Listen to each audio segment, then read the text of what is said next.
So welcome. Thank you so much for being here. My name is Emily Stochel, and I manage the Passport to Apprenticeship program, which is a new extension of the Passport to Careers program.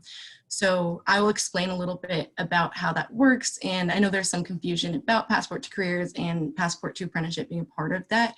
So we'll go into detail about that. This program is through ANU, and I work with folks going into apprenticeship who are passport eligible.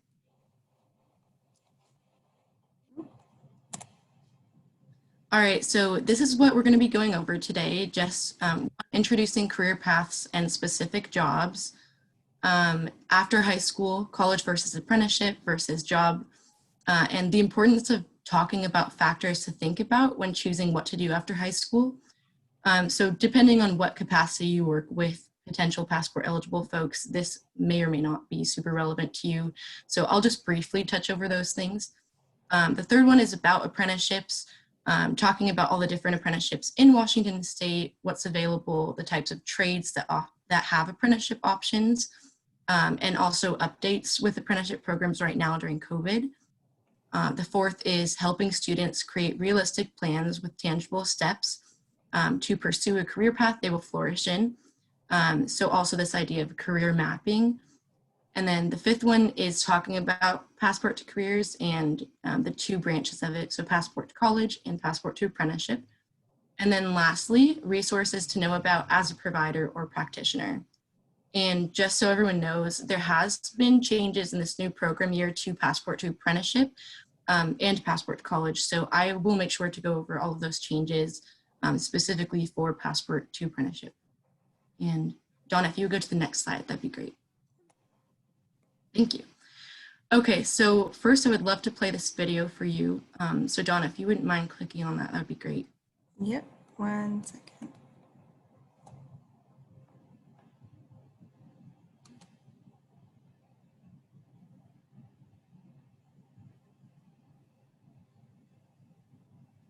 You're not able to see the video yet, right? What was that? Can you see the video? I have to reshare. No. Okay. It's just easier for me to do it. I can do that too. Yeah. If you have it loaded. Let me see. I can stop share and reshare this too. Okay. Okay, no worries. 1 sec.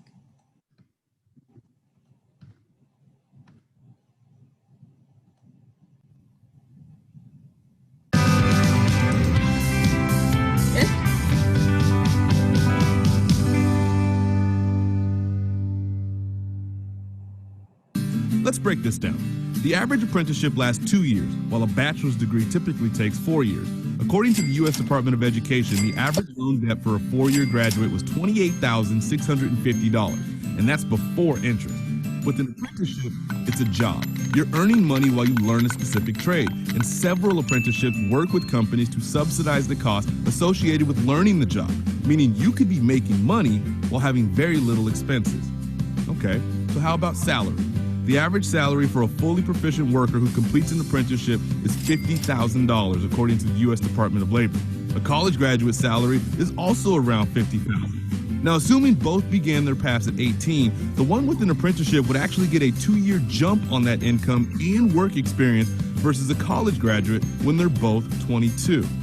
However, some jobs require you to have at least a bachelor's degree, so at the end of the day, it really depends on the career path and the individual's learning preferences.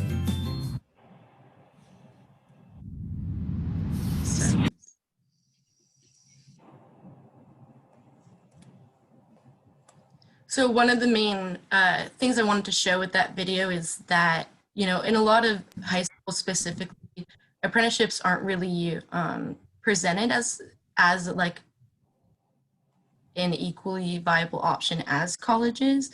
And so part of my job is just shifting the framework and showing that actually apprenticeships are a great option. It is still post-secondary education. It really does appeal to people that want to have a more hands-on learning experience. And so yeah, that's just one of the ideas. So what I'd love to do now is to go into breakup rooms with 4 to 5 people in each room And I would love for everyone to, one, introduce themselves and their pronouns and their role and what organization they're with. And then also to come up with two lists. One of careers and jobs that require a college degree, and then one of careers and jobs that don't require a college degree and might have like an apprenticeship option. And I want you guys to think of as many as possible. And it's totally okay if you guys aren't right with anything. We're going to go over my list afterwards and see if there's anything I missed or anything you may have missed. So yeah, without further ado, we'll go into breakout rooms. All right. And Emily, would you be able to drop just the two things that you want people to Absolutely. discuss? And then I'll open the breakouts as soon as that is in the chat.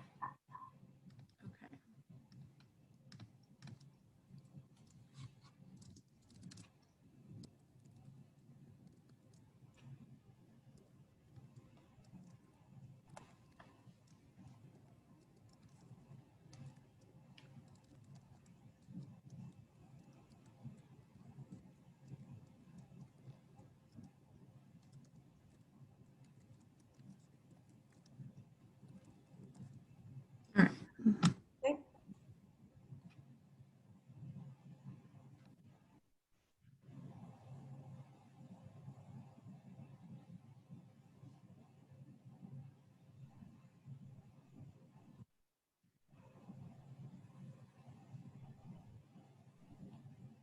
All right, I think everyone's in. Awesome. Oh, sorry. While we're together and it's just us, can you remind me what PDFs you want in the chat and when?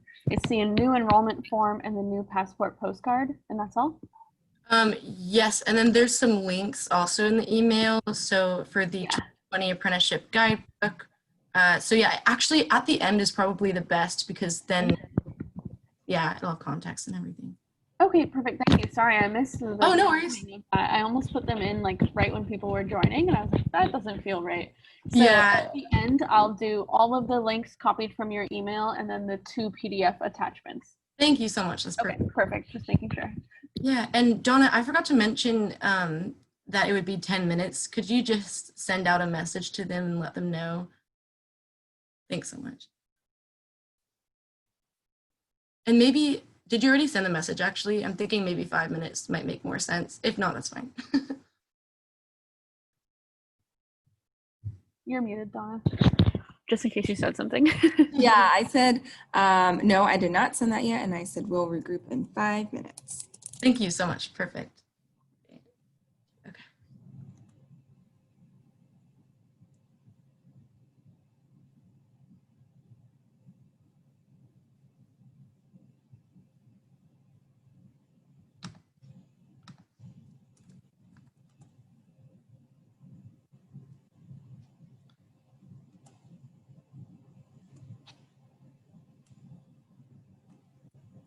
And Donna, just so you know, on slide 7, there's a couple of links, but I'm just going to have that there for reference. I'm not going to open them up or anything. So Okay.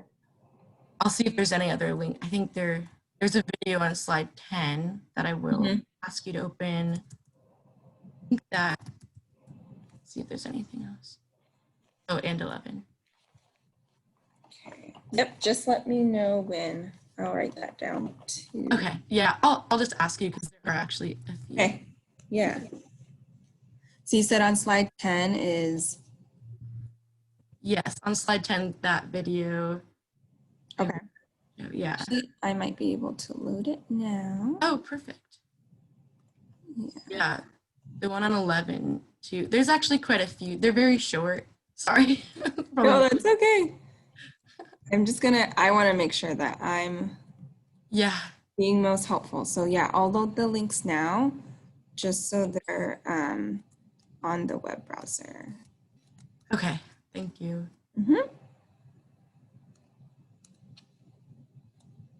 So 10.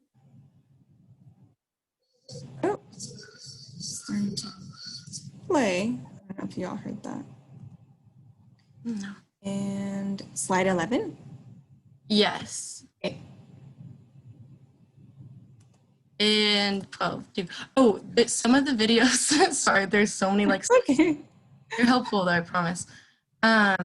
There's one, I think it's the one on 12 where it's like a link to a website and it's the video of like, I think the picture for the video is this guy, this like teacher that's holding hands with children. I think that's a screenshot of the video that they use, you know, for the cover picture, whatever. So it's, I think it's like the second or third video, just so you know. Oops. Second or third video. Okay.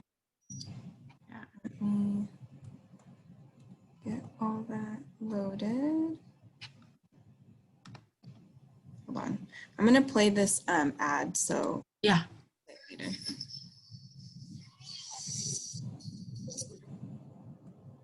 Okay. And then slide 12. Where it says see video here on slide 12. Let me go to 12.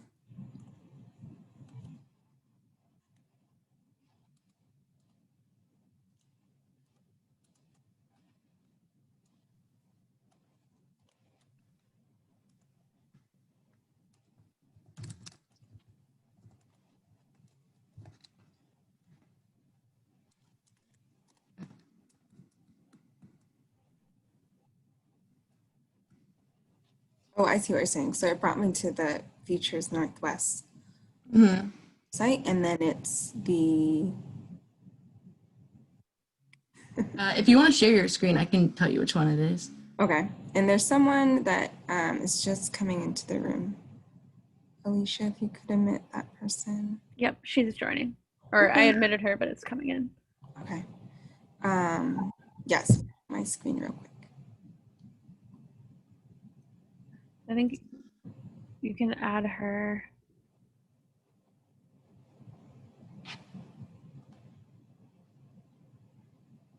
It still says joining on my end, just so you know. We are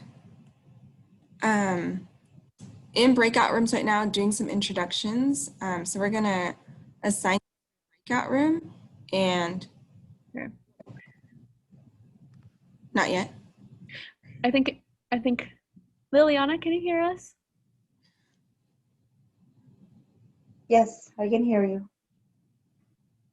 Hi, we are getting started with in breakout rooms right now. Okay. And we're going to assign you to a room, and the questions that are being answered right now that the groups are discussing is what careers, jobs require a college degree, and what careers and jobs don't require a college degree. Okay. We will see you in a few minutes. Yeah, I think we have about a minute left, maybe. Oh, 1 minute? Okay, hold on. Yeah. Screen. Okay, which link is it? That's okay. Okay, so it is a video. You can see, do you see videos on that page at all? Mm-mm. Oh, that's strange. Maybe this one was actually just the link to the resources. That's strange. Oh, maybe that was a different one then. I'll try and find the one I was talking about. I thought I included it in there, but maybe it's possible I didn't. Okay, yeah, if you drop that in the chat here, I can just copy it and. Okay, thanks. Yeah. Oh, maybe it's this one. And let me know when you want me to close all rooms and give people that kind of 60 seconds to return. Yeah, if you want to like give a 30-second warning, that'd be great. Thank you. 30 seconds right now. Mm-hmm.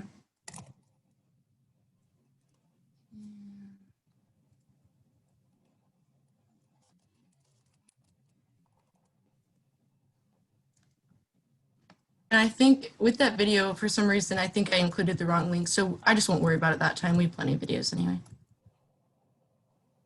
Sounds good. I'm going to close that link then and just have the other two videos. Yeah, thank you. Perfect.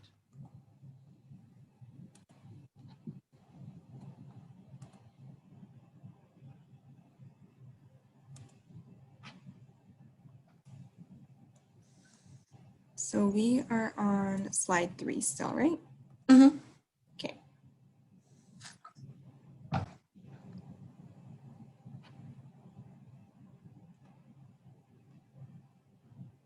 right, I'm gonna close all rooms too. Perfect.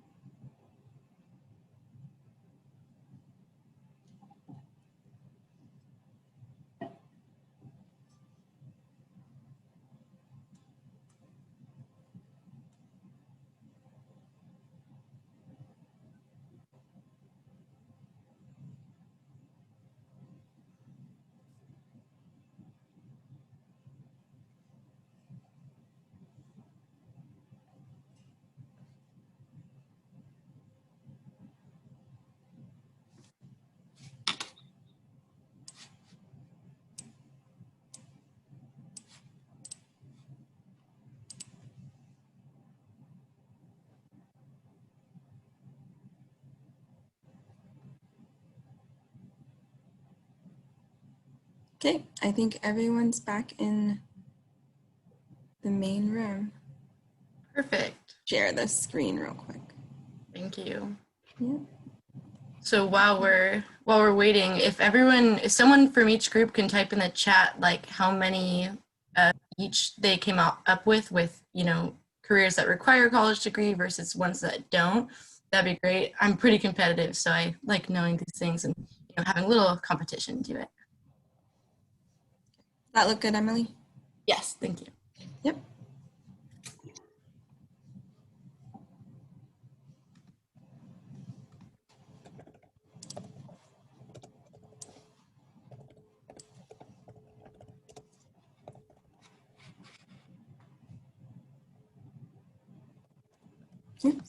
Emily, are you call on groups, or are groups going to go? And our actual breakout session got to know each other a little bit before the time limit, so we actually didn't get to that actual question part of the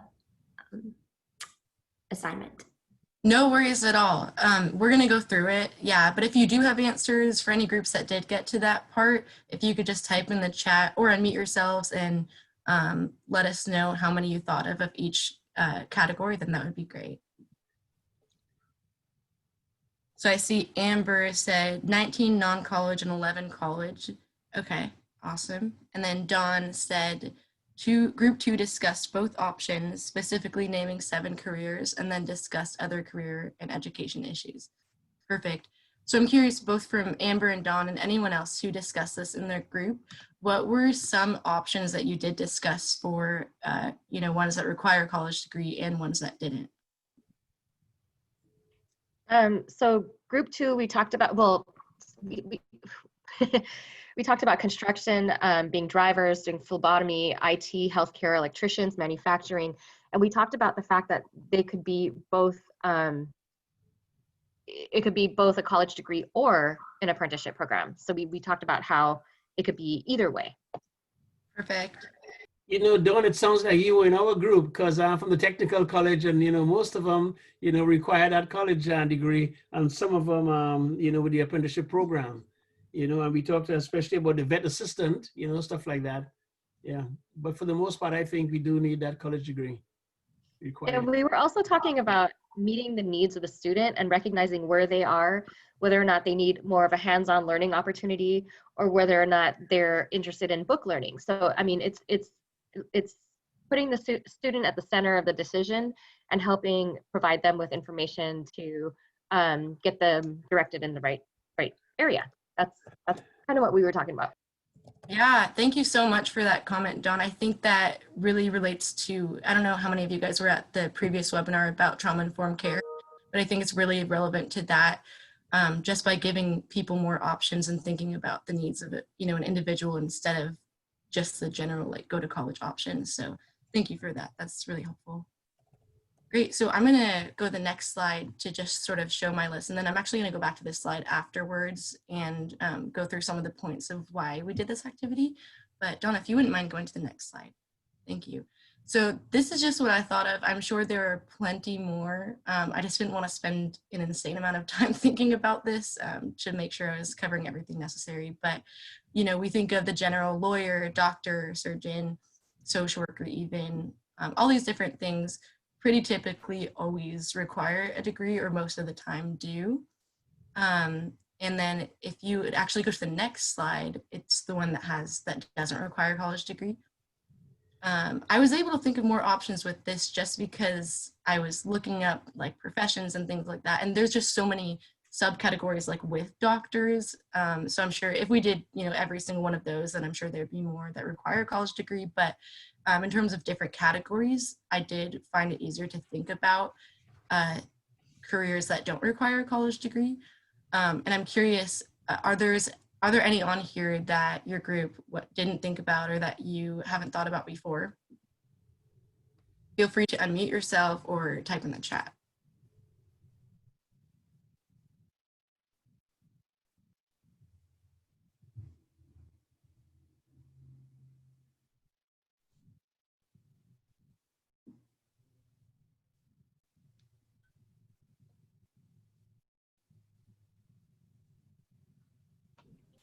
So Nina says, I forgot police officers don't require a college degree. Yes, definitely.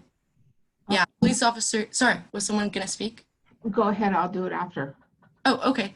Yes, there is a training academy for police officers, and there is a police officer apprenticeship in Oak Harbor.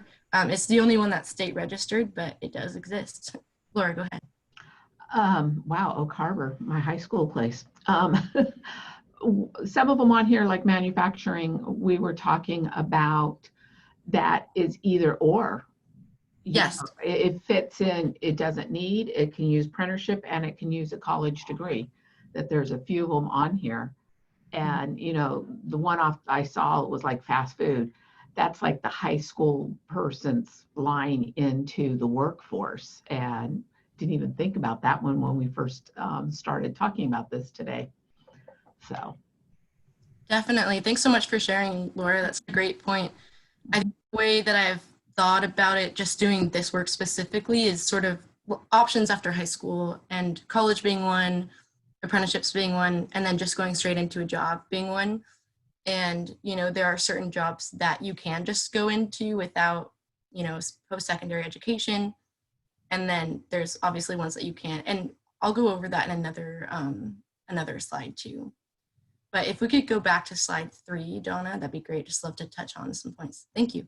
So one thing that I think is really important that I've used in my practices with youth and care and the community that we work with is talking about which career paths don't require college or require college and which don't.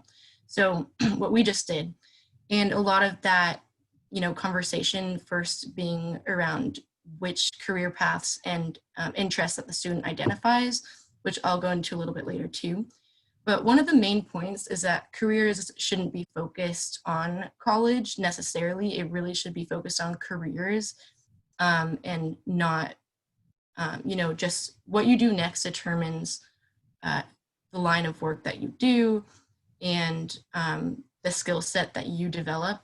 And I think just what I was saying before about college being very pushed in high schools. And I don't know how many of you had the experience of, in high schools not really learning about apprenticeships, but I know I did, and a lot of other people that I've talked to have as well. So just, presenting those options so that students have the power to make their own educated choice about what they want to do next and what's best for them. So that goes to the third one about empowering students. So, if people are good at math and science, then, attributing certain career paths with that, like engineering or being a doctor or things like that. And I'll go a little bit more into detail about that later too.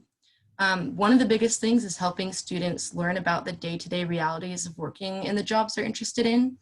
A lot of students that I've talked to have an idea of wanting to be a phlebotomist or something like that, but they faint at the sight of blood. So just making sure that they know what it's going to look like every day and sort of can contextualize that. And then lastly, I found that it's really important to encourage hands-on exploration and discovery. A lot of school learning is classroom learning, but a lot of people do learn by experiencing things and applying the stuff that they learn and doing that hands-on exploration. So that has been an important part of the work that we've been doing too. So we can go to slide 6 then. Awesome, thank you. So this is sort of just a method that I was using when I was working with high school age students with career planning and independent living, stuff like that. And it has been really helpful for me. So I'm hoping maybe there are parts of it that might be helpful for you guys. So the first sort of step is career and skills tests and review of relevant options. And so basically, if a student comes to me and they're like, okay, I think I'm interested in this, or my strengths are in math and science or whatever, then that gives us something to go on. But either way, I always encourage students to take a careers test, which I have the link to later, that I use. And it just sort of gives us an idea of if that fits with what they already were planning on going into. And if it doesn't, if that is something still that they maybe hadn't considered.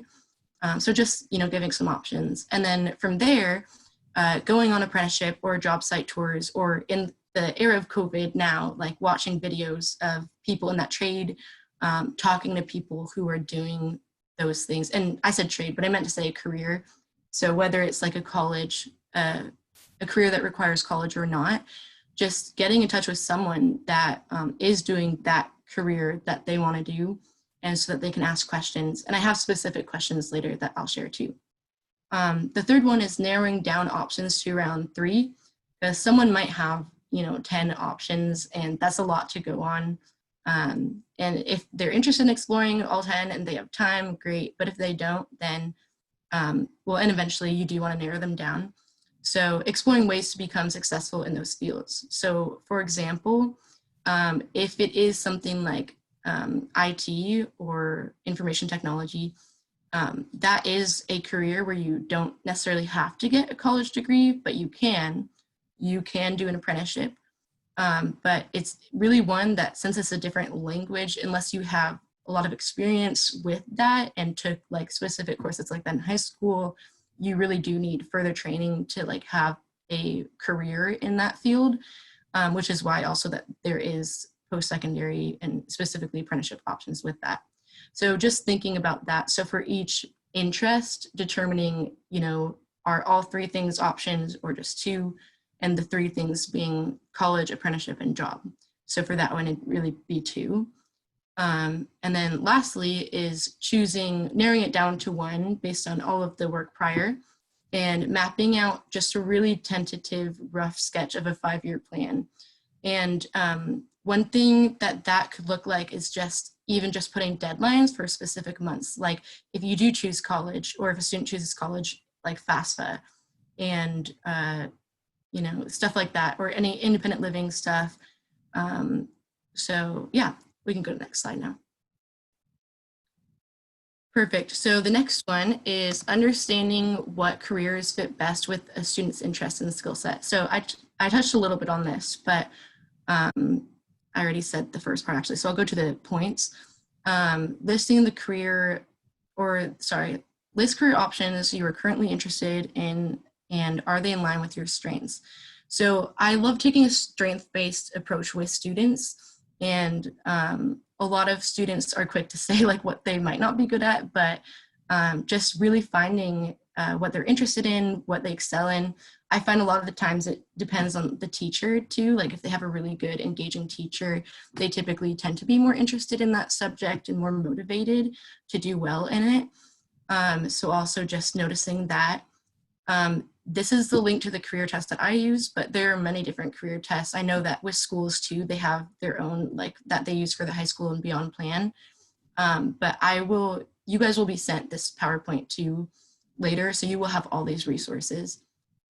So again, narrowing down the top 10 choices, and then again, looking at job industry patterns. That's really important to consider, especially now during COVID, when the job market is, more unpredictable than normal, and it already has been pretty unpredictable. But 2 of the most commonly needed professions in this area is healthcare and information technology. If you think about our geographical location and what's big around here, like we've got a lot of tech companies like Google and Amazon, Microsoft, those things. And then obviously there's always need, especially now during COVID, for healthcare professionals. So just things to think about. Perfect. So when I talk to students, I say like, looking ahead, what do you want your life to look like? And we're going to transition into this activity called the game of life. And we're going to send this out too. If Donna, you want to start pulling it up, I can explain it a little bit. Thank you. So basically, this is all about trying to get the student to realize that it's not realistic to have a minimum wage job and like own a Tesla. So just keeping in mind that the things you have to think about in terms of what you want to do, but also the lifestyle that you want to have, and how to just balance both and what is most important to that student. So this is something I use with students, and feel free to use it as well. It's really fun to see them go through it and like answer the questions as they want their life to look like in like 5 or 10 years, and just sort of start to see the wheels turn and realize all of this, that these are things that they need to be thinking about. So I'm going to ask you guys to do this with me and pretend that you guys are high school students. All right, so if you want to go to the first slide. So here's the directions. Think about what you want to see 10 years from now. Again, like thinking as if you were a high school student, and choose one option per slide. So just keep in mind, yes, and Sylvia, this PowerPoint will be available. We'll be sending this out. Sorry, keep in mind the choices that you make, and you don't have to use a piece of paper, just keep it in mind. Okay, so you have 3 choices. Are you gonna have a prepaid flip phone, a Samsung, or an iPhone? And feel free to type your answers in the chat too. We're gonna spend about 1 minute on each slide. iPhone, cool.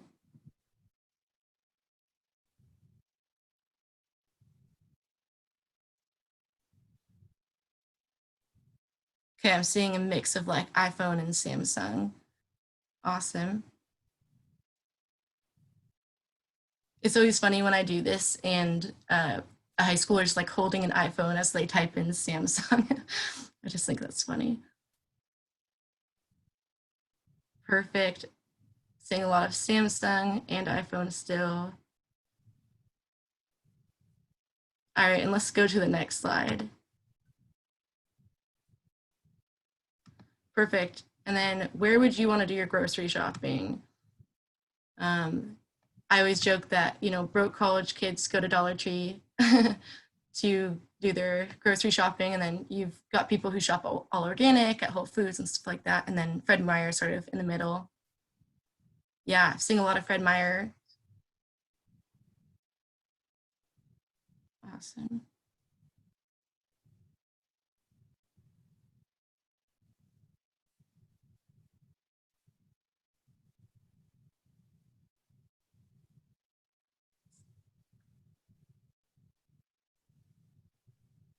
Awesome, a lot of Fred Meyer. Laura says, depend on how close it is to where I live. Yes, how insightful of a high school student. That's good. Grocery outlet, cool. And let's go on to the next slide, please.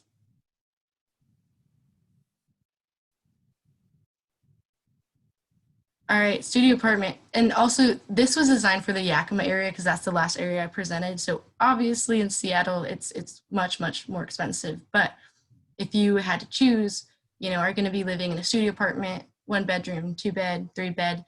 And when I go through this slide too, I always ask students, you have to also think about like who you're going to be living with. Because obviously if you're going to be living alone, then it might be more realistic to have a studio or 1 bed.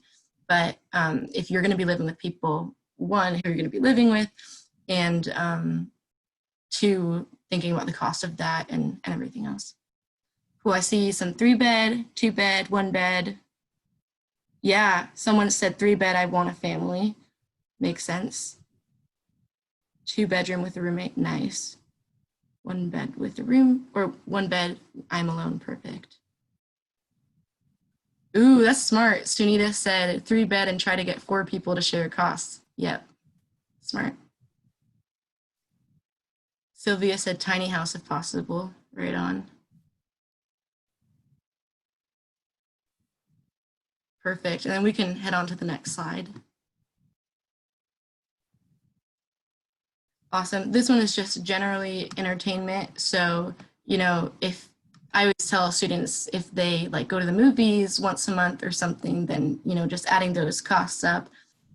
Or if they get books, which, you know, they'll have through the school and stuff. But in terms of sporting events, that can be pretty costly. Yeah, anything like recreation, trips, travel, that sort of thing. Perfect. So I see a lot of moderate.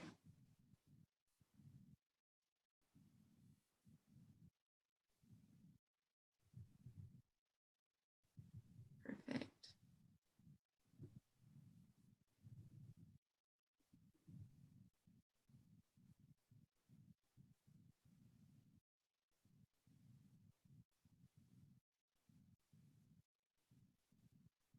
Perfect. Yeah, I'm seeing mostly moderate for this one. And we'll move on to the next slide now. And Anna says, would things like Hulu, Netflix fall under this? Yes, absolutely. Good question. Okay, this is my favorite one because this is when I start to really see students like get really doe-eyed and just realize how expensive things are, big costs like this. So, you know, obviously could use like a bus or a bike, which is going to be very low cost. You could get a heavily used car. You could get like a average car, or you get a brand new Tesla. Anything on this spectrum, and it doesn't have to be something on this slide if you know are set on something else. Just something to think about. So I see a lot of Hyundai.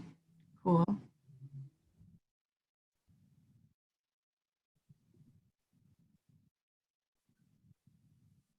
Car share, nice. That's a good option. Used car. Not really used car.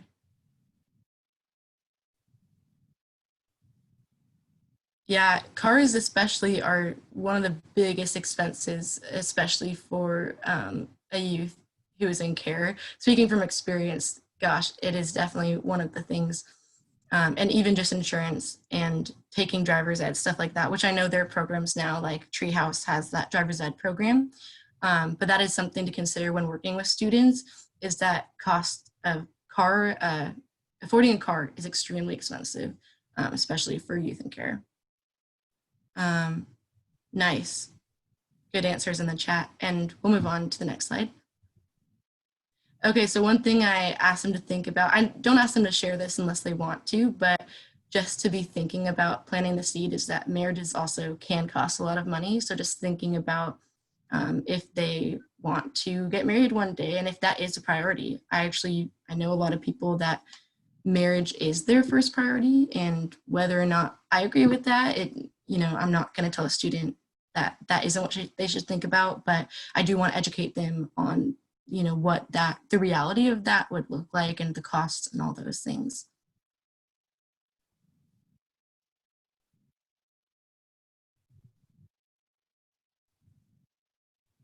Oh, and back on the other, the previous slide, we don't have to go back to it, but Sarah Mazer made a great comment that insurance can also be extremely expensive for a youth. Thank you, that's a great point, definitely. Okay, I'm seeing most people say low cost, which that makes sense. Awesome, and we'll go on to the next slide. Perfect, and again, this is one I have people just think about that they don't have to necessarily answer, but children are extremely expensive. I used to have a quote in there about like how much money it takes, like on average, for parents to raise a kid from birth to the time they're 18, and it was a crazy amount. Oh, I see Isaac saying 2 dogs. Don't worry, we'll get to pets too. But lots of pets. Yep, I hear that. I have 4 right now. 2. Perfect. Someone said in hindsight 0. That's amazing. Perfect. 2. Awesome. And then we can go on to the next one, which I think is pets. I know you guys are dying to see that one. Cool. So I know someone said lots of pets. Dog, definitely dog. Yeah. I mean, yeah. How can you resist that face? That's just, he's so cute. Definitely dog. Nice.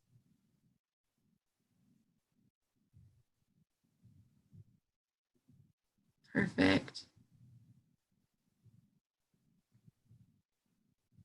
Sounds of baby goats. Awesome.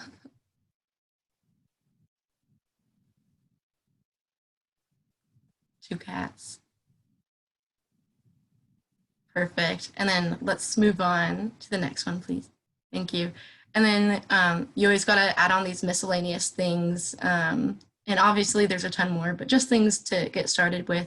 And obviously if you don't have a car, then maybe that won't be something that you'll have to worry about for the flat tire. Like if you chose bus or bike as your transportation method, then that's fine. But those other things are pretty regular. And well, if you have a pet, and if you don't, then you won't have to worry about the vet visit, obviously, but awesome. Oh, good. I'm glad this is helpful. I saw someone in the chat saying that this is a good activity. All perfect. And then let's move on to the next slide, please. Perfect. So this is where, you know, I sort of wrap it together for students and just say at least the costs, thinking solely financially about these things, depending on what scholarships you have, of course. This is sort of what you're looking at. So public colleges in the state, based on how many years you go to, it can be $22,500 per year, but of course it depends on the institution and if they're private or public and all these different things. And we do go over those options too when it's identified which colleges they're interested in and things like that. And then based on, you know, if they are a foster youth or if they're passport eligible, obviously there's a ton of different resources. I'm not sure how many of you guys have seen the financial aid triangle, but that's a really helpful resource for specifically youth in care that sort of gives it, like lays out all the scholarships that youth in care are can access. So like at the bottom, it's like federal Pell and state need. And then it goes like with governors and like passport, all those other things. And then on the right side are options after high school, again, besides college, because college is on the left. So again, you can go straight into a job. And the most common jobs that people go into after high school are that don't require post-secondary are like cashier, receptionist, fast food, that sort of a thing. And again, this is in the Yakima area. So this is, you know, is a little bit different, obviously, in different parts of the state and country.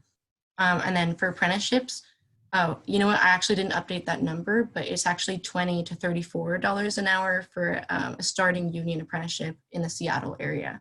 So that's one thing to think about too. And let me address, there was a question in the chat too.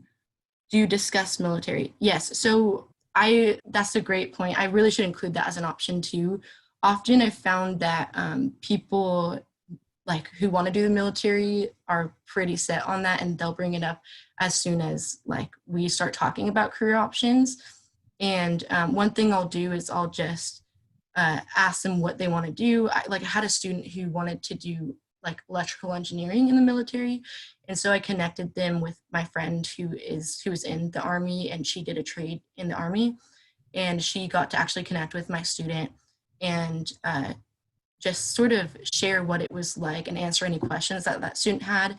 And one thing that she shared that was really interesting was that a lot of the time actually wasn't spent on doing the trade. It was more on the basic Army training, and there's specific roles. And once you reach a hierarchy in the Army, then you'll be able to like access that like skill set a little bit more, but a lot of it is very general and based on like basic Army skills. So I just thought that was interesting. And yeah, I try and connect people to professionals in that like career path or realm. Perfect. Okay.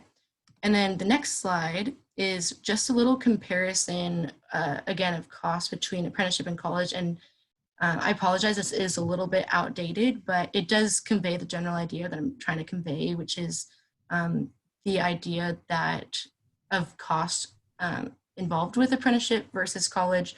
So with college, obviously you're paying money and you might potentially be in debt depending on how many scholarships you can get. And then with apprenticeship, you're actually earning money and experience in the industry, and you get benefits and pensions and things like that. So yeah, we can transition back into the other slideshow now. Thanks.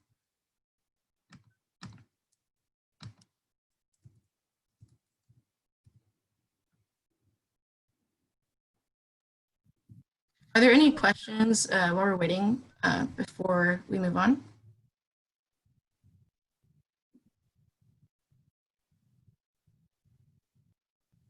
Awesome. Well, feel free to continue to type questions in the chat as I go through all this. And Donna, if you wouldn't mind going to the next slide after this one, that would be excellent. Thank you. So this is a meme that I like to show to students.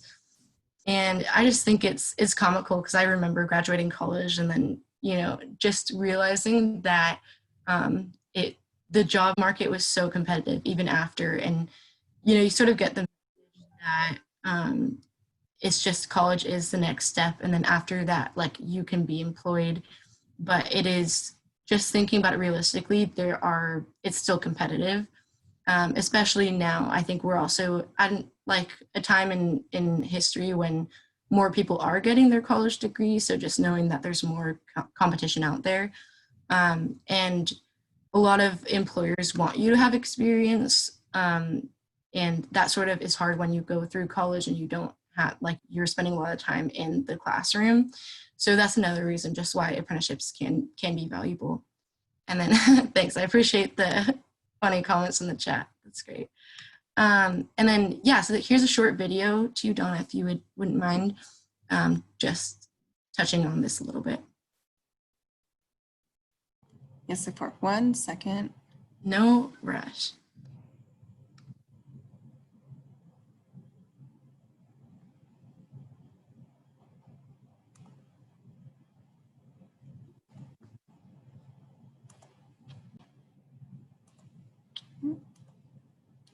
It's this video, right, Emily? I think that's the one we just showed. I think it was the one you were just on. This one? I think it was that one. Yeah, I think so. Yep, I thought that looked familiar. Let me start from the beginning. Yeah. Oh, actually, I think it's the third one. Sorry. What is an apprenticeship? This one? Yeah. Okay. Thanks. Let me know if this sounds good. Apprenticeship is a post-secondary learning option for individuals interested in learning a skilled trade. Apprentices work as electricians, carpenters, plumbers, cooks, and mechanics in the construction, manufacturing, transportation, and service sectors. Apprentices spend 80% of their time learning on the job from a mentor and 20% learning at school or a union training center. Apprentices accumulate hours when working on the job and complete training levels over a 2 to 4 year period. At the end, apprentices write a multiple choice examination, and those who pass become fully certified journey persons. There are plenty of full-time employment opportunities in the skilled trades. Journey persons are retiring, and young people are required to replace them. Right now, employers are looking to hire apprentices in trades such as millwright, industrial mechanic, carpenter, and heavy-duty equipment mechanic trades. Employers provided this advice to young people who wish to prepare for an apprenticeship. 1. Take math and science courses. Knowledge of math and science will help you when learning a trade. Employers recommend taking grade 11 and 12 math and science courses. Tutors and online resources are available if you require additional help. If available at your school, take a trades and technology or shop class and learn to apply math and science concepts in practical ways. The majority of employers require apprentices to have a high school diploma. 2. Get your driver's license. Employers expect apprentices to have a driver's license. 3. Take safety courses. Take safety courses such as first aid so you can work safely on work sites. 4. Prove you can work on a team. Join a sports team or club or work on a group project. Listen to others, offer your ideas, and contribute positively to the team's success. Be open to learning new things and ask questions. Employers want young people who work well with their mentors, fellow apprentices, and coworkers. 5. Demonstrate you can be responsible. Attend school regularly. Show up to class on time. Get a part-time job or volunteer. Be the person who can be counted on. Get your work done. Earn while you learn. Apprentices are paid wages when at work, earning while they learn. Average apprentice salaries range from $25,000 to $50,000 depending on the trade. Once certified, journey persons earn $60,000 to $100,000 annually. Many apprentices graduate from their programs debt-free. Employers are looking for young people just like you to work in the skilled trades. Prepare yourself and get ready. A great career is waiting for you. Awesome. And then, I'm just going to ask you to play that other video now as well, if you're okay. Okay. Thank you. Yeah, for sure.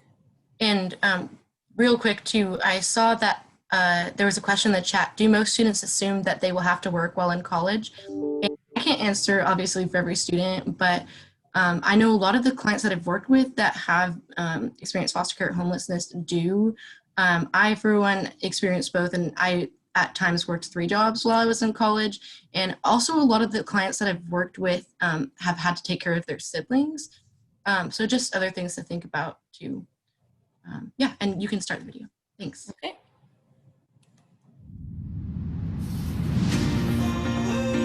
I don't know if students even know that apprenticeship is an option. If you don't know what you want to do after high school, there's so many opportunities in these fields. An apprenticeship is your key to a successful career, to exceptionally good wages and benefits. Any student, male or female, who loves working with their hands, who wants an alternative for after high school career opportunities, need to explore apprenticeships.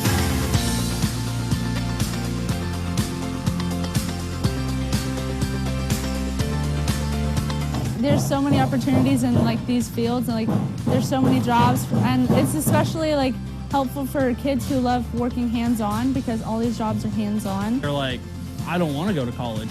I want to go straight into the workforce, and a lot of kids don't know about all the opportunities they have. Students get kind of bombarded about the college message from the beginning of school. You got to go to college. Not every student is made to go or wants to go into a 4-year college program. The way I look at it is that I don't want to be in debt the rest of my life. Being in an apprenticeship program is just like being in college. It's a 4-year program. However, it's no cost to except for book fees for the applicants. Here, you're actually making money while you're going through the program. You only need a high school diploma and just have to be 18. You make money to go to school and to learn. There is a huge need for people to come into the trades. My generation is retiring. So there are opportunities on all the levels in all the trades for jobs, for great benefits, amazing wages, and retirement after 20 years. A journeyman wage currently is right around $40, $45 an hour with a $15 benefit package on top. And it's a great career. I would tell my friends to look into it. Definitely if you want to work hands-on, in anything, just look at it, because I'm sure there's one for anything you want to do. Ask your high school counselors about these opportunities. Talk to your favorite high school teachers about these opportunities, and give apprenticeships a look.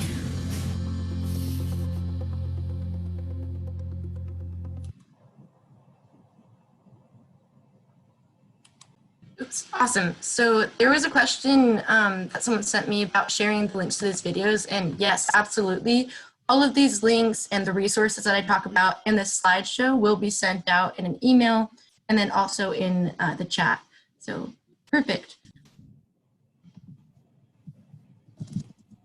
And then we can go to slide 11. Perfect. Oops, did that go? There we go. So as you learn from those videos, or maybe you knew before, apprenticeship is an earn while you learn model. So it is post-secondary education combined with on-the-job paid training. And you do, it is about an 80-20 mix. So 80% hands-on learning and classroom learning is about 20%, where with college, typically we see the flip where it's 80% classroom and 20% hands-on. So just one thing to consider. And then part of that too, you may have caught from the video, is shadowing a journey worker and for the journey worker to teach the apprentice things about the job and safety standards, stuff like that. So real quick too about apprenticeships right now, there are still apprenticeships and pre-apprenticeships up and running right now with COVID that have COVID sort of, I forget what it's called, just safety standards in place. So they're taking temperature when they're going on the job site, they're being 6 feet away, they're wearing masks and things like that and gloves. So with a new, we have a pre-apprenticeship, which is a pre-apprenticeship is unpaid and it happens before an apprenticeship just for people to get experience and like some of the safety training and other training to feel comfortable doing an apprenticeship with coming with some knowledge. And so our pre-apprenticeship programs through New are still up and running. And we have a couple like tiny house projects too that we're doing. And I'm also, one of the links that will be sent out in that email that later this week, or maybe it was early next week, will be an Excel sheet of the union apprenticeships that are up and running and which ones aren't. So you can just sort of see what's happening with COVID and what isn't. So with that, I'll move on to the next slide. So as you learned about a little bit, there are a lot of different kinds of apprenticeships. In fact, in Washington State, there are, I think it's over 200 right now that are state registered. And there's also ones that are not state registered. But quick note for Passport to Apprenticeship is that if a student, were in an apprenticeship and wanted to receive Passport to Apprenticeship funding, they would have to be in a state registered one. And I will also send out a link to LNI for that, which is Labor and Industries, and you can see on that website if it is a state registered apprenticeship or not. And so these are just some of the most like popular ones that students that come to me are interested in. So obviously there's construction and there's over 10 trades specifically in there. It's not always just, cranes and neon sign holders and carpentry. There's a lot of different trades that require specific skill sets. For example, like electricians, they have to be really math strong, and it is not as mobile as the other ones. It doesn't require lifting as much or traveling as much. It's more technical based, whereas like ironworking, you have to lift heavy things. You have to have good like physical stamina. So just a quick note on that. And then 85% of apprenticeships are construction related. And then the other 15% are in things like this. And one of the other resources I'll be sending out is an Excel sheet of all those different apprenticeships, because there are more than just what's on this slide. And yeah, those are the main things. Cosmetology has been really popular with the high school students, and early childhood education, that's one as well. And yeah, we can go on to the next slide now. So in construction, this is the most updated list of the union apprenticeships first year apprentices. This is what they make. And I know in the video it said that all of the apprenticeships require like high school diploma or license. That actually isn't the case in every single one. Some of them have different requirements, and that will also be sent out in that email. There's a 2020 apprenticeship guidebook for King County, Snohomish, and Pierce. And it has all of the required minimum qualifications needed for like each union apprenticeship in that region. And so you'll see some of them, you don't have to be 18 years old. There are youth apprenticeships. Like in Spokane, there's a culinary youth apprenticeship. And then there are like, some of them have more requirements than others. Some don't require a high school diploma. Like I think the laborers require like 10th grade education or higher. But then another note to this is part of passport eligibility is having a high school diploma. So I will go over that again later too. And then I'm seeing a question in the chat. Do you have that info on requirements for the east side of the state as well? Thank you for that question, Nina. That's something that we're working on. I've actually been like contacting every apprenticeship personally to make sure I have updated information, because also the LNI doesn't always have updated information. So there are some on the east side that I know about, and that will also, all that information will be in the Excel sheet for apprenticeships in Washington that will be sent out. So you will have the most updated information that I have. Yes, and you're welcome. I will definitely send out, if you guys ever want updates, you can always email me. I'll put my email in the chat.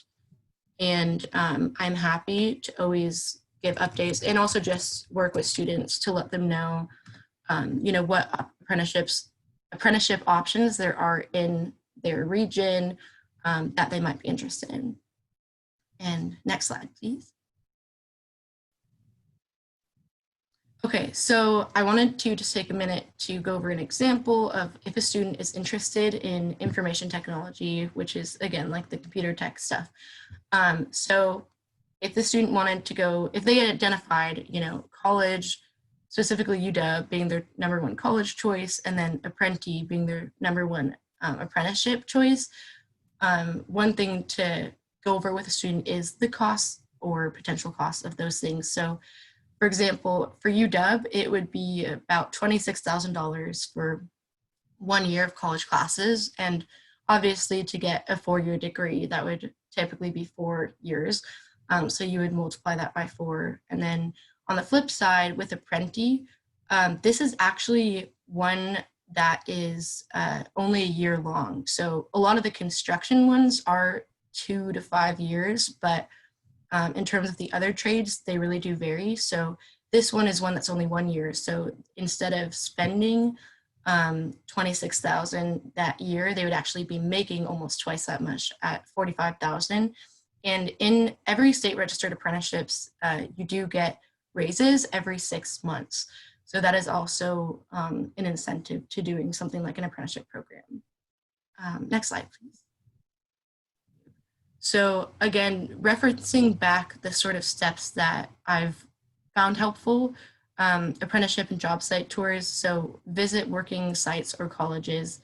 I know right now they're actually doing some virtual tours of not only colleges, but also apprenticeships. So if anyone is interested in that, I can find the links to that and also send those out. It's pretty neat. And then again, watching videos about whatever career it is, even if you do want to go to college, like, or you have a student that wants to go to college, thinking about why they want to go to college and what it is that they're going to be studying and what it is like career-wise that they can imagine themselves doing. And then again, just making it as close, just contextualizing that experience and what that will be like. And then one thing I do that has been helpful too is just asking students or doing it with them, making a pro-con list with them, you know, whether it is for going to college in that career or going to apprenticeship or both. That has been really helpful. And then again, just asking like, can you see yourself thriving in that job or career or at that college? Next slide, please. Okay, and then step 3 and 4, exploring the ways to become successful in those fields, choosing a career, mapping out a plan. So again, narrowing down these options. So in this scenario, we even went to like 2, and then we determined, or sorry, this was one career path because it was IT, and then from there we determined the 2 possible routes to go with that, and sort of determined that you typically do need more training or education to go into that successfully for IT. And then, so the next step would be like looking at the average salary and thinking about maybe talking to someone at Apprenti and seeing how many of their graduates end up in jobs like Amazon or Microsoft or whatever it is that the student like can see themselves doing. And then, yeah, so choosing a career, this student, you know, ideally had already chosen this, but if you had 3 options and you're thinking about the numbers 1 through 3 before, it'd be a good time to really narrow it down and choose an option. And the 5th one, mapping out a long-term plan with deadlines, things to do, etc. Yeah, we sort of talked about this before, and I actually have an example later on, so I'll just move to the next slide. Okay, oh, or it's now. Okay, cool. So this is for a college timeline. I had trouble finding one for apprenticeships, so I thought I would just use this one. But basically, this is a little bit tough to see, but again, you will get all of these slides and you'll be able to zoom in and everything.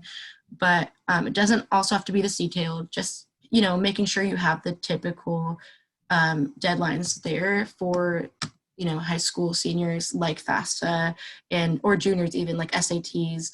stuff like that. You know, college application deadline times. For passport to apprenticeship, there aren't like deadlines for that necessarily. Anyone can apply at any point of the year, so that's less of an issue with passport to apprenticeship. But you know, all of these things are things to keep in mind. Next slide, please.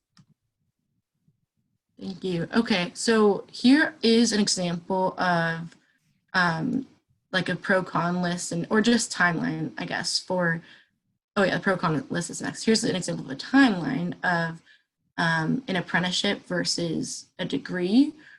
Same example with the student considering like Apprenti or UW, and just what it would look like. And there's a lot of things like I didn't put in here too, but just in terms of like financially and hands-on learning or like type of learning, this is sort of what we're looking at. And I guess too, like this is more of just the things that I would be thinking about, just because I think it would make a difference for me if like I was a hands-on learner versus a classroom learner, and you know, financially spending all that money versus not. So just things to think about. And then the next slide is, thank you, the pros and cons of IT college degree. So sometimes just having that degree is important for students, and that is totally fine. That's just something to consider and just weigh out. You know, a lot of it might have to do with the reputation or just having the physical degree. And then just meeting and connecting with other people who like are going to be entering that line of work. And then cons, you know, might be that they have to take classes that might not be relevant to IT, like the general university requirements. So, you know, the first 2 years of college are typically fulfilling those. So like the math and science and, you know, all those other things. And then, which they also could be relevant, definitely.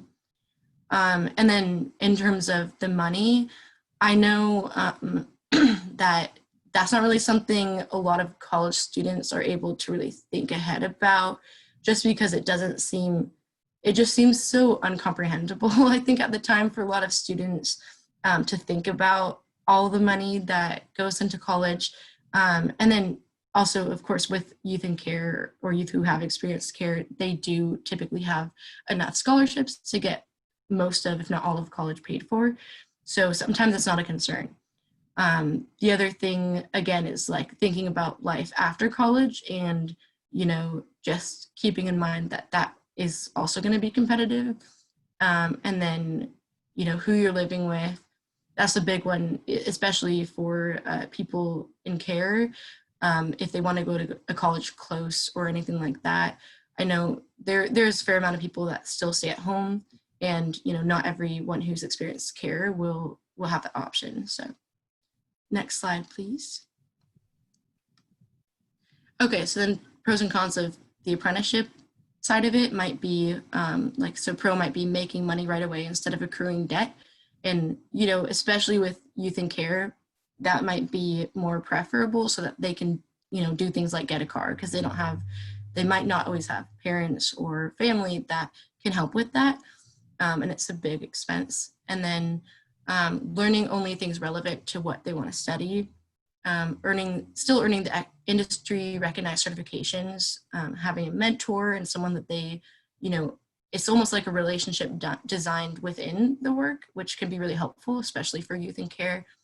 And then smaller class sizes, potentially, maybe not always, only take 1 year to earn credentials and qualify for certain jobs. And then on the flip side, not having a college degree right away, but also there are some apprenticeships that have opportunities to get a college degree, like construction management. There's a lot of companies that actually will pay for you after you complete your apprenticeship to go to college and get your degree and, you know, turn into a more leadership member of that crew. So that is something to consider too. And then smaller class size, connect with less people, that might be a con too.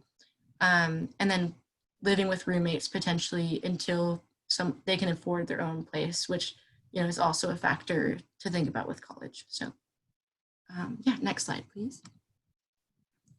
So I just included this. Every apprenticeship curriculum can be found on the LNI website, which again, I will send out with that email. And this is the curriculum specifically for Apprenti. So it can be great for students to look at and see if that resonates with what they want to do or not, and just specifically what they would be doing at that apprenticeship. And this is the whole year. And then I believe it typically goes by credit hours, but all of the information is in the link that I'll send, and it is like a PDF with the apprenticeship agreement, and all of that has also the minimum qualifications and everything like that. So a lot of the program information is there. Next slide, please. Thank you. Okay, so now I'll be talking a little bit about the different branches within Passport to Careers. As we know, there's Passport to College, and then there's Passport to Apprenticeship. And okay, so Passport to College is for people who are pretty sure that they want to go to college, and it really provides financial support with college tuition and then things related to that. And as you probably know, there is a designated support staff for Passport on most college campuses in Washington. And the enrollment process for Passport to College is different than Passport to Apprenticeship. So I've included a link for reference on that as well. And then for Passport to Apprenticeship, it is a fairly new program that just sort of got developed last year. So we're still working on it. And right now I'm really the only one that is involved with all those different apprenticeship sites. And perhaps that will grow with time. But we do have a different enrollment process on our website, which I will also put in the chat, and it will be sent out too. We have a page that has information about Passport to Apprenticeship, and it has the enrollment form and a few other resources. So I'll put that in the chat, and then you guys can feel free to take a look at that. Perfect. So what is Passport to Apprenticeship? Passport to Apprenticeship is a scholarship available to help remove barriers and provide resources for people interested in apprenticeships and pre-apprenticeships. So there are 4 eligibility criteria. The first one, and this has changed, by the way, from last program year. So please make a note. This is pretty important. It really does change a lot of things. Unfortunately, it is a little bit more limited. So just important to keep in mind. So the first one is they have to be 18 to 20 years old. The second one is that they have to have experienced foster care after turning 13, or they have to have experienced homelessness within the last year. And if they're currently experiencing any of those things too, like if they're in extended foster care or if they're currently homeless, they would also qualify. And then the third one is having a high school diploma or GED. And then the fourth one is they have to be enrolled in a state recognized pre-apprenticeship or apprenticeship program. So again, that can be found through the LNI website to see which ones are state registered and which ones aren't. And that being said though, I get students much younger than that, and I am happy always to direct students to apprenticeship options. And that is never, I'll never turn away students. So definitely if you are just wanting to know some options for students or anything like that, or if you think they would qualify later on, then feel free to connect me with them. I'm happy to start that process of getting to know them sooner and stuff like that, so that there's a really warm transition later on. And just because the enrollment eligibility is 18 to 20 years old, we can serve eligible folks until they're 26. So they do have to enroll between 18 and 20, but once they are, we can provide support until they're 26. Okay, and I will go to the next slide. Perfect. So these are some of the things we can help with. As you can see, it is a little bit less, it's a little bit different than college because it's a little bit more specific to the occupation, but we can provide hygiene cards, phone bills, electricity bills, bus passes, gas cards, clothing related to occupation or professional clothing, driver's license, emergency services, union dues and or initiation fees, and then apprenticeship books and tuition. And funds are distributed on an as needed basis, and we have someone who manages the support services for this program at ANU, And we have relationships with the different apprenticeships. So typically we know how much books and like work clothing in that specific trade and that specific apprenticeship is going to cost. So it's sort of nice to just connect them and make sure they're set up well to be successful. Next slide, please. Thank you. So, yep, so here's the link actually, and I think Donna also sent it in the chat to everyone. Thank you for that. To apply for Passport to Apprenticeship, students can complete the enrollment form at that website and email it to me. And always, always, always feel free to send or connect me with students or send me an email if you have any questions. And once people become enrolled, they will have immediate access to their funds. So it is really great. That is one benefit to this program, is that it can provide immediate assistance, especially for people who are wanting, or are needing that assistance ASAP. And then I also have a Google form that I created that you can fill out, or you can have your students fill out, that just says, I am in this area and I want to look for an apprenticeship in this category within a blank mile radius. So you can always feel free to refer to that as well. And I see a question in the chat that I'll address real quick. So it says, I work with youth who often don't get their work authorization until after 21. Would there be any exceptions for these youth? So as far as I know, I don't think there is, but I know Dawn is on the call too, so I'll invite her to answer if she would like. And if not too, I can table that, and I'll make sure that I find out an answer to that and get back to you.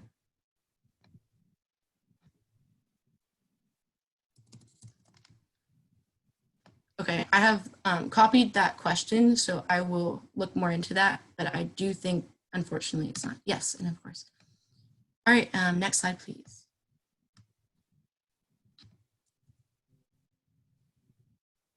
Okay, so this is where maybe is most relevant for you all as providers. You might be wondering, how can I learn more about apprenticeship, pre-apprenticeships, and other resources in my area? And so I'll go over some resources now.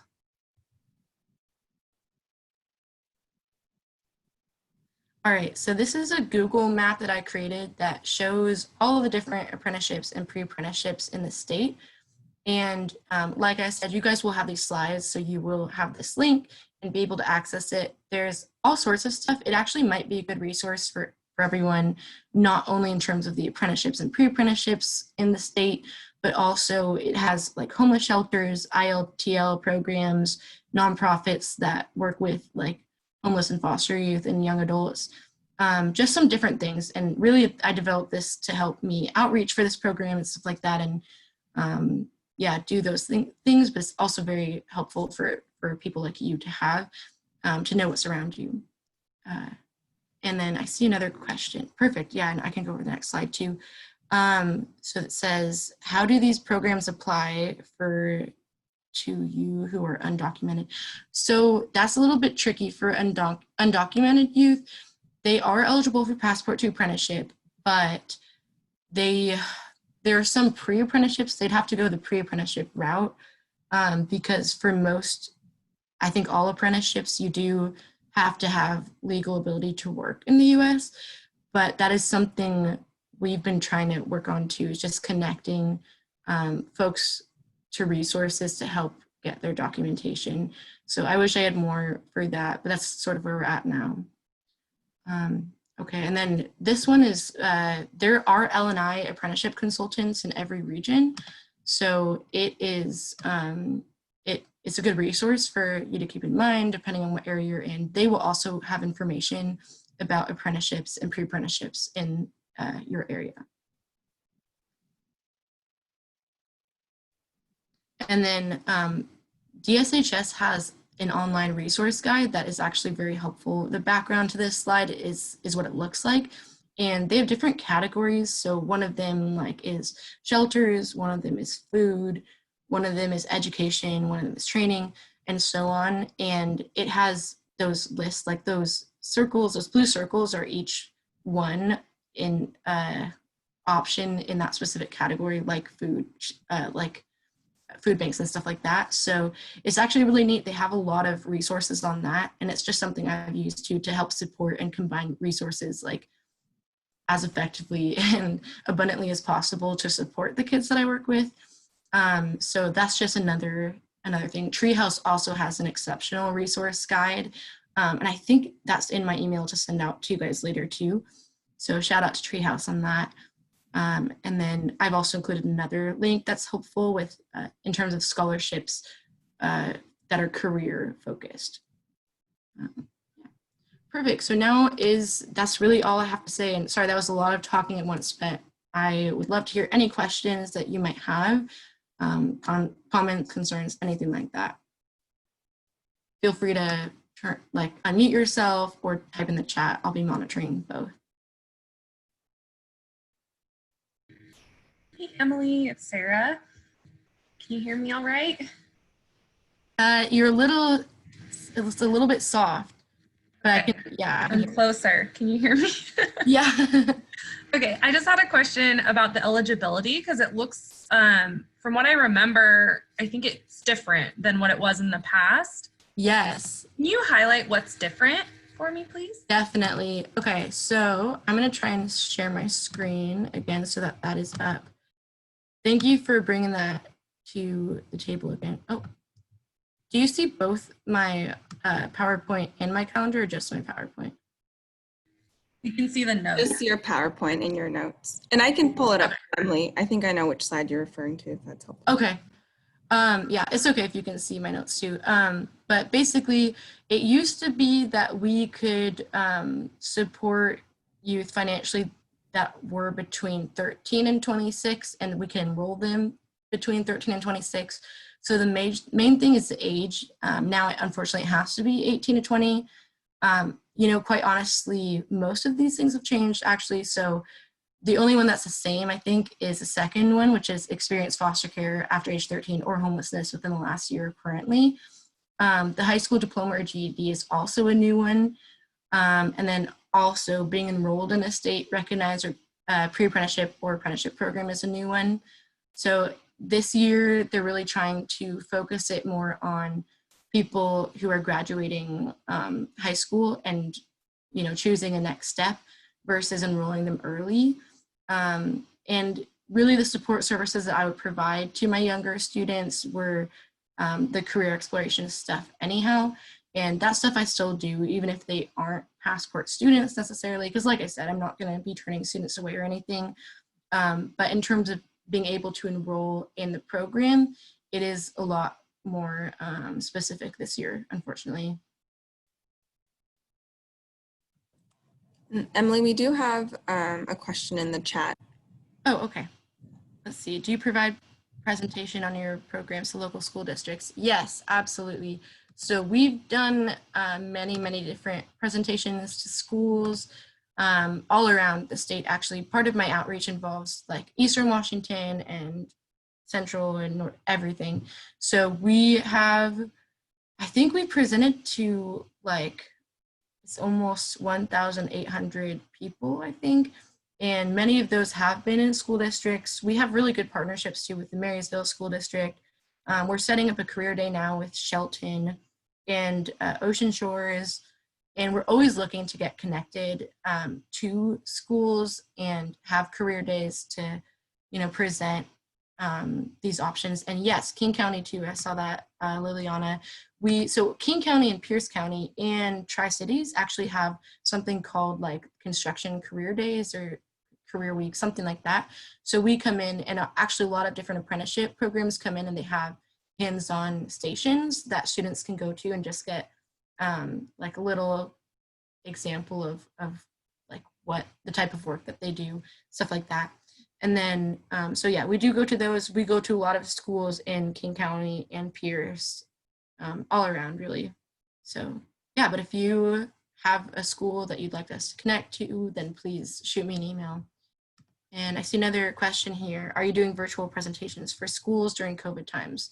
Yes. So first of all, we have virtual info sessions every week for our pre-apprenticeship program. And then for we used to have a video with Passport, like explaining Passport like this now, basically, that was on our website. But with all the changes, we're gonna have to make a new one, but we'll post that on our website too, and that will be available. The other thing is most of the information is on our website, and like I said, that video will be added to our website as well. Let's see here. And yes, we also, the career days will be continued during COVID times, just virtually. So that event that we have, like we're organizing one with Ocean Shores and with Shelton, those career days will be happening online. And we also try and bring in apprentices to talk about, you know, what it's like on the job and stuff like that. So yeah.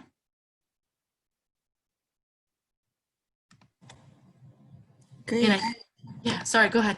I was gonna say we're out of time, I think. Yeah, I was gonna mention that and ask if there's any kind of final questions. Feel free to unmute yourself or put them in the chat. And Emily also provided her contact info, and of course, all the links and documents and handouts that were provided and shared during this presentation will be shared with all of you after the conference, as well as the recording of this workshop, so you can refer to it at another time. Awesome. Well, Emily, thank you so much for sharing this really valuable, like putting together this really valuable session and all of the information. Folks got a lot of good information to share back with the young people that they're working with and with their colleagues. Super. Awesome. Yes. Thank you all so much. It's been great having you, and yeah. Okay. Well, at this, we're taking a lunch break, and then we'll see you all again at 1 p.m. for our final keynote, or our second keynote session, before we head into the last session after, which is networking session. So we'll see you at 1 p.m. Bye. Thank you.